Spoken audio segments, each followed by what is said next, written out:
All right, so let's get ready for another deep dive. And this one, it's a heavy one.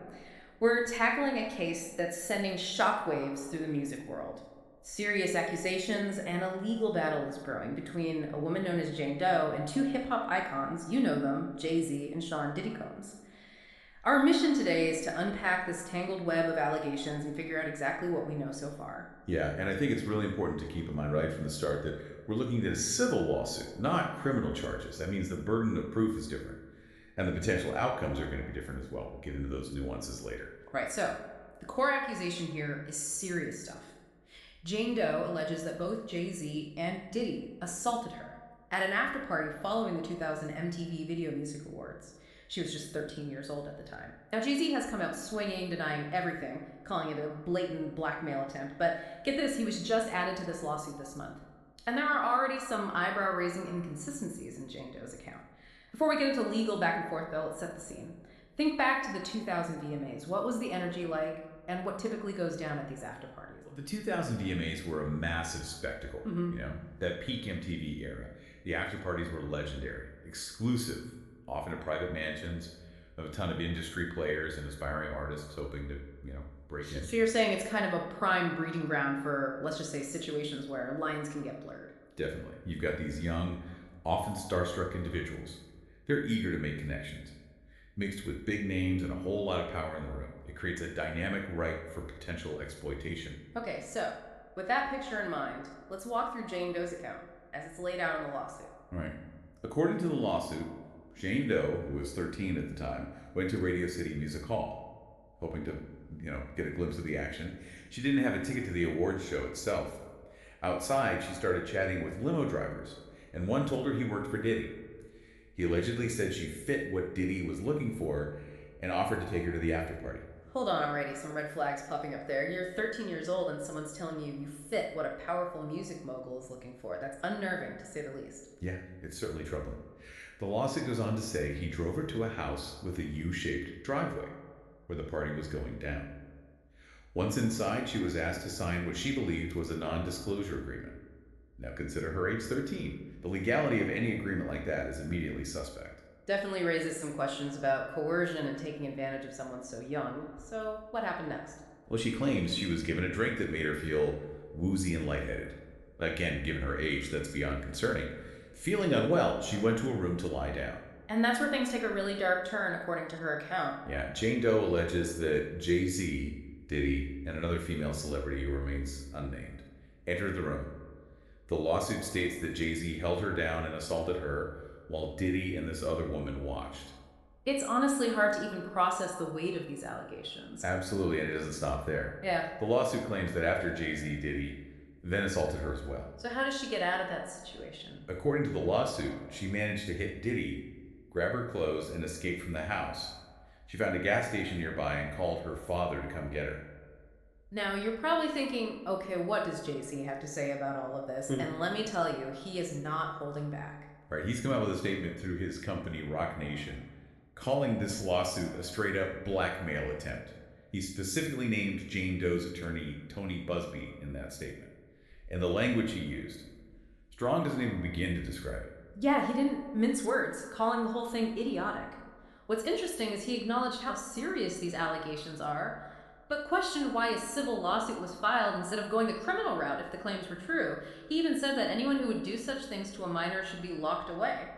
It seems like he's taking a super aggressive stance here, both in his words and his legal strategy. Absolutely. His legal team has filed a motion to either get the lawsuit dismissed entirely or force Jane Doe to reveal her identity. Whoa, that's a big move. Why is her anonymity such a key point in this case? It's a fascinating legal issue. On one side, you have the argument that victims, especially those who were minors at the time of the alleged assault, deserve protection. Forcing them to go public could discourage others from coming forward. But Jay-Z's team is arguing that it's impossible to properly investigate and defend against these claims when the accuser remains anonymous. They're basically saying it creates an unfair playing field. I can see the validity in both arguments. So do you think Jay-Z's motion has a chance of succeeding? It's tough to say for sure. Courts often grant anonymity in cases involving sexual assault, especially with a minor involved. But there are exceptions, particularly if the defendant can demonstrate a strong need for the plaintiff's identity to be revealed to build their defense. And here's where things get even more intriguing. There are already some cracks appearing in Jane Doe's story. You're talking about those inconsistencies that have been reported. Exactly. For instance, Jane Doe said her father picked her up from the gas station after the alleged assault, but her father has denied that ever happened. And there's also the detail about her mentioning a certain celebrity being at the party who, according to multiple sources, wasn't actually there that night. These inconsistencies are huge. They really call into question the accuracy of Jane Doe's account. Yeah. What do you think about all of this?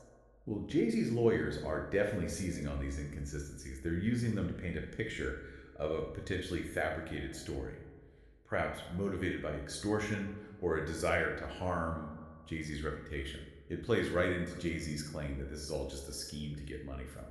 Remember, though, at this point we're dealing with allegations, not proven facts. The legal system has to untangle this whole mess. Right, it's early days in this legal battle. But these inconsistencies are going to be a major focus going forward. They raise serious questions about the validity of the accusations, and they could have a significant impact on the outcome of the case. This whole situation is a tangled web, for sure, and it seems like things are only going to get more complex from here. We've laid out the accusations against Jay-Z, his strong denial, and some serious question marks around Jane Doe's account. But we're just scratching the surface here. There's a lot more to unpack. It gets even more complicated when we consider the potential legal outcomes and the wider context of this case. We'll get into all of that in part 2 of this deep dive. Stay tuned because things are about to get really interesting. Welcome back. We're deep in the weeds of this complicated legal battle, and I know you're probably wondering what happens next. What are the potential outcomes for Jay-Z and Jane Doe as this case moves forward? What are the best case and worst case scenarios for each of them? Well, let's start with that bombshell motion Jay-Z's legal team filed. Remember, they're trying to get the case dismissed entirely or force Jane Doe to reveal her identity. If either of those happens, it could really damage Jane Doe's case. So let's talk about that. If Jane Doe has to reveal her identity, wouldn't that open her up to all sorts of backlash, retaliation, even harassment? That's got to be a huge concern, right? Yeah, you're absolutely right. That's something the court will take very seriously. They have to balance Jay-Z's right to a fair trial with Jane Doe's safety and well-being. It's a tricky situation. And what about dismissing the lawsuit altogether? How likely is that to happen? It's definitely an uphill battle, but not impossible. Jay-Z's lawyers are arguing that the lawsuit doesn't have enough solid evidence and that it's based on a story that just doesn't add up. They're pointing to those inconsistencies we talked about, like her father's denial and the mention of a celebrity who wasn't actually there. Plus, they're emphasizing that this allegedly happened over 2 decades ago, making it extremely tough to prove what happened.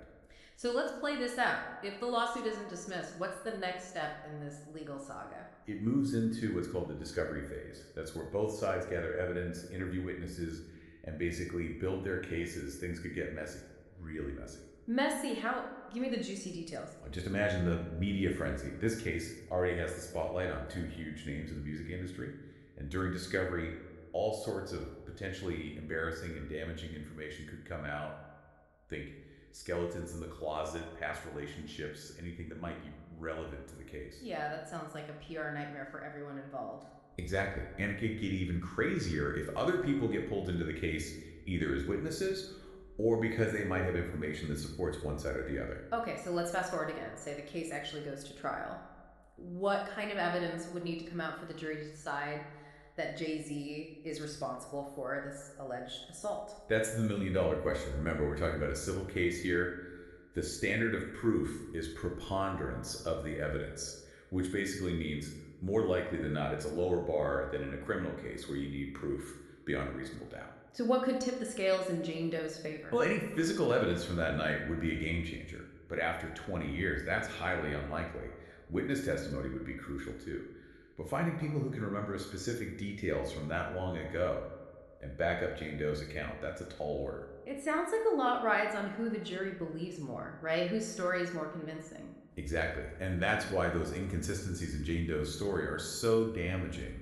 If Jay-Z's lawyers can convince the jury that her version of events isn't reliable, that could be enough to sway them in his favor. So what are the stakes here for Jay-Z? What could happen if the jury finds him liable? In a civil case like this, the main consequence is money. Jane Doe is asking for an unspecified amount of money for the emotional distress trauma and damage to her reputation.